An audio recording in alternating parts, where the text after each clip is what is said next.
Sevgili dostlarım hepinize merhaba. Bu yayınımızda sizlerle birlikte Rusya-Ukrayna ticaret ilişkileriyle birlikte dolar kurunda neler olabilir? Gram altında, altın onsta, gümüş gramda, gümüş onsta, euroda, sterlinde ve bitcoin'de son durumu burada sizlerle birlikte teknik analiz yöntemini kullanaraktan grafik üzerinde göstermeye çalışacağım. Öncelikle Rusya ile Türkiye arasındaki bazı ticari ilişkileri sizler için biraz araştırdım.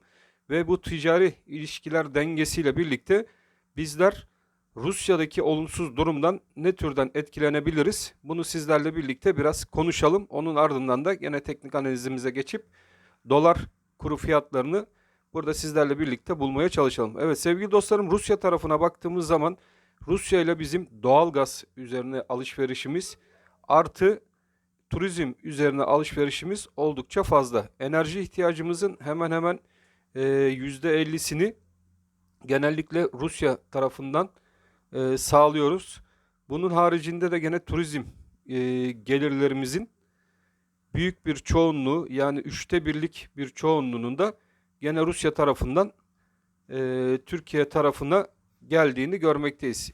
Rusya'daki olumsuz durumun uçakların özellikle kaldırılmamasıyla birlikte, bir yaptırım olayıyla birlikte Türkiye bir kere sanayi tarafında enerjiye bağımlılığın fazla olmasından kaynaklı olarak Rusya'nın da bir NATO ülkesi olan Türkiye'ye eğer ki enerji tarafında bir yaptırım uygulama yönüne gitmesi durumunda maalesef ki sanayimize olumsuz yansıyacak enerji maliyetlerinde daha da fazla yukarı yönlü yükselişler enflasyonist baskı olarak kendini gösterebilir. Bizler için en büyük risk, birinci alandaki risk bu bölge üzerinde Rusya tarafından bize gelebilecek olan riskler arasında. İkincisi ise Türkiye turizm gelirlerinin 1/3 hemen hemen Rusya tarafından gelen turistlerle sağlanmakta.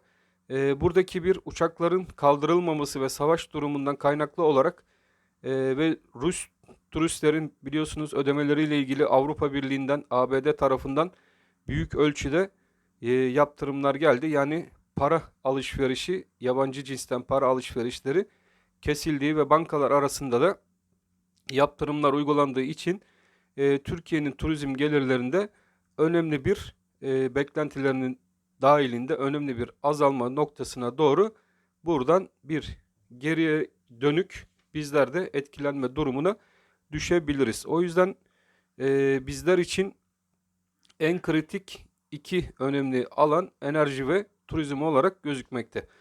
Bunların büyük bir çoğunluğunun da bütçede önemli bir yer tutmasından kaynaklı olarak ilk etapta enflasyonist baskının ülkemizde daha da fazla hissedilmesine sebebiyet verebilecek bir durumu da maalesef ki yaşayabiliriz. Şimdi temel analiz doğrultusunda bizler dolar kuruna baktığımız zaman doların Türk lirası üzerinde etkilerinin ve risklerinin Merkez Bankası rezervleri bakımından da gene bakıldığı zaman elimizin zayıf olduğu görülmekte ve dolar TL kurunda da 13.90 seviyesinin önemli bir direnç noktası olduğu, fakat ilerleyen zamanlarda ve günlerde bu 13.90 bölgesinin de yukarı yönlü maalesef ki kırılabileceği ve kırılması durumunda ise tekrardan bizlerin 14.03 bölgesi üzerine yerleşmemiz durumunda dolar TL kurunda tekrardan yukarı yönlü atakların başlayabileceğini söyleyebiliriz. Benim kişisel kesinlikle yatırım tavsiyesi olmamak koşuluyla dolar TL kurunda kısa vadede bir 14.73 seviyesine doğru tekrardan yukarı yönlü atakları görebileceğimizi düşünmekteyim. 14.73 belki de bu hafta içerisinde görebileceğimiz en yakın rakam olarak da göze çarpmakta. Şu an itibariyle Rusya'nın yapmış olduğu operasyonlar neticesinde tüm dünya merkez bankaları, yani Avrupa Merkez Bankası olsun, İngiltere Merkez Bankası olsun, Fed olsun, Türkiye Merkez Bankası olsun, hepsi şu an kurlara müdahalelerde bulunuyorlar. Çünkü bulunmadıkları takdirde kurların çok hızlı bir şekilde ansızın bir gece bile dolar TL kurunda 16'lı fiyatların görülmesi işten bile olmaz sevgili dostlarım. Bizler kısada ilk etapta 14.36 ve 14.73 noktasını takipte kalacağız. Biraz daha orta vadede ise dolar TL kurunun 16.40-16.80 civarlarında tekrardan bir durulma noktası seviyesine doğru geleceğini düşünmekteyim.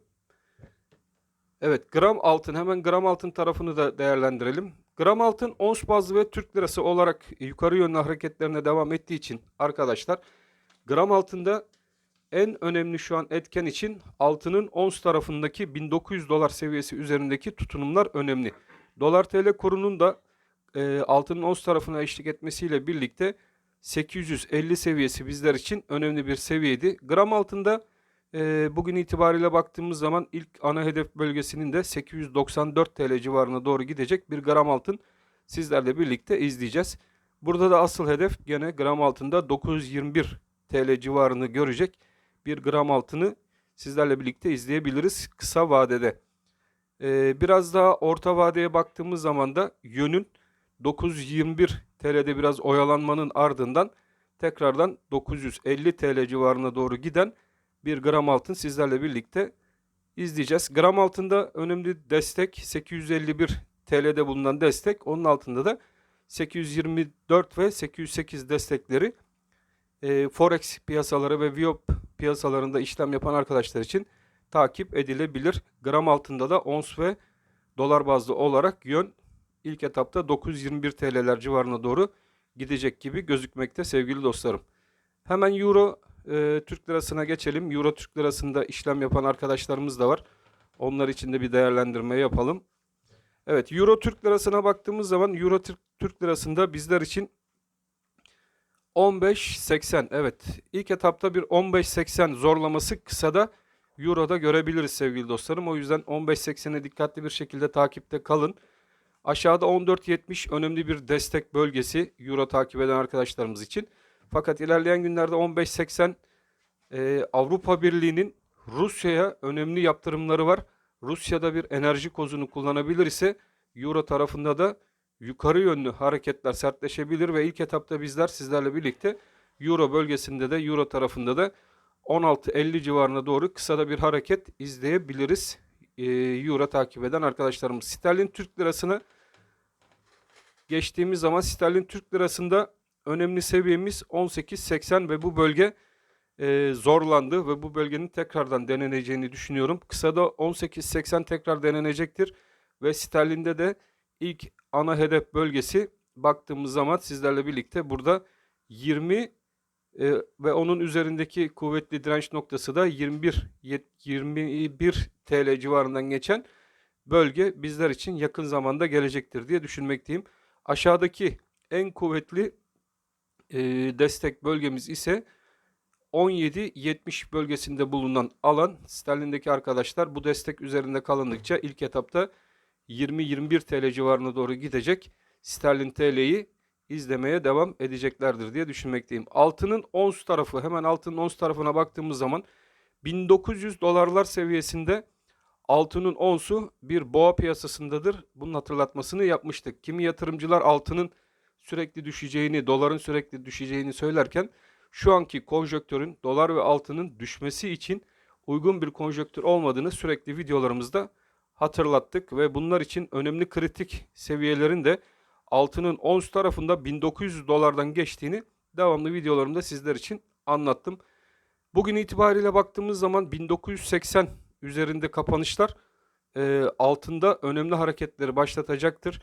Buradaki ilk önemli destek bölgeniz, direnç bölgeniz 1927 dolar seviyesinden geçen bölge ve zaman içerisinde 1970 dolarlar civarına doğru giden tekrardan bir ons altın takibinizde olsun. Ons altın 1900 dolar üzerinde kaldıkça boğa piyasasındadır ve ana hedef bölgesi 2000, ilk etapta 2050 dolar seviyesine doğru gidecek bir ons altını sizler için takip etmenizi yatırım tavsiyesi olmadan öneririm sevgili dostlarım. Evet, gümüş tarafına geçtiğimiz zaman gümüşte hareketlerin şımarık bir çocuk edasında gerçekleşebileceğini daha önceki videolarımızda izlemiştik ve gümüşte kuvvetli bir kırılım geldi. Özellikle 24 dolar üzerinde gümüşün onsunun kuvvetli olabileceği ve buradan hareketini ilk etapta sevgili dostlarım 25-70 dolar seviyesine kadar gerçekleşebileceğini sizlerle birlikte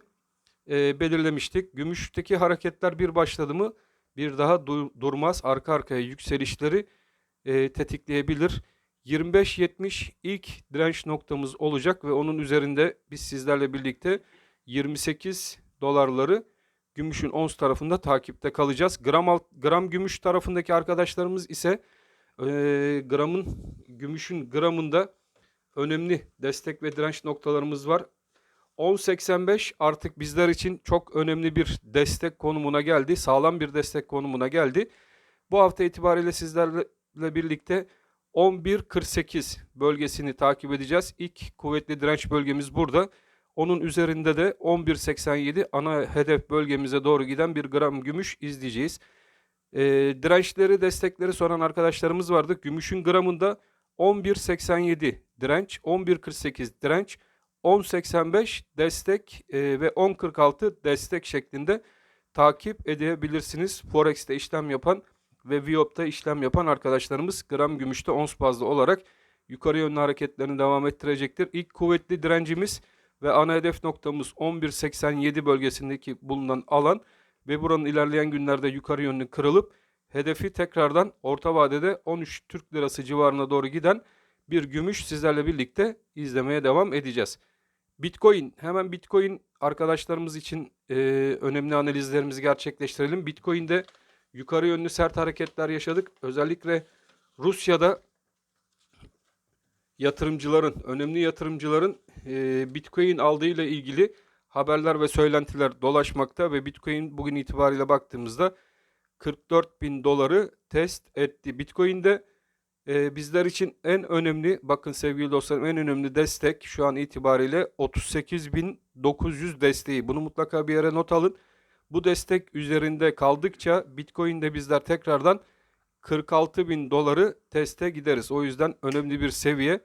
Ara 43.280 bölgesinden geçen bir direnç bölgemiz mevcut. 43.280 direnci üzerindeki hareketler bizi tekrardan 46.000 ve 47.000 dolar seviyesine doğru yukarı taşıyacaktır. Evet sevgili dostlarım, hepinize bol şans, bol kazançlar dilerim. Hepiniz Allah'a emanet olun. Kanalımıza abone olmamış arkadaşları mutlaka kanalımıza davet etmeye bekliyoruz. Hepiniz Allah'a emanet olun. Hoşça kalın.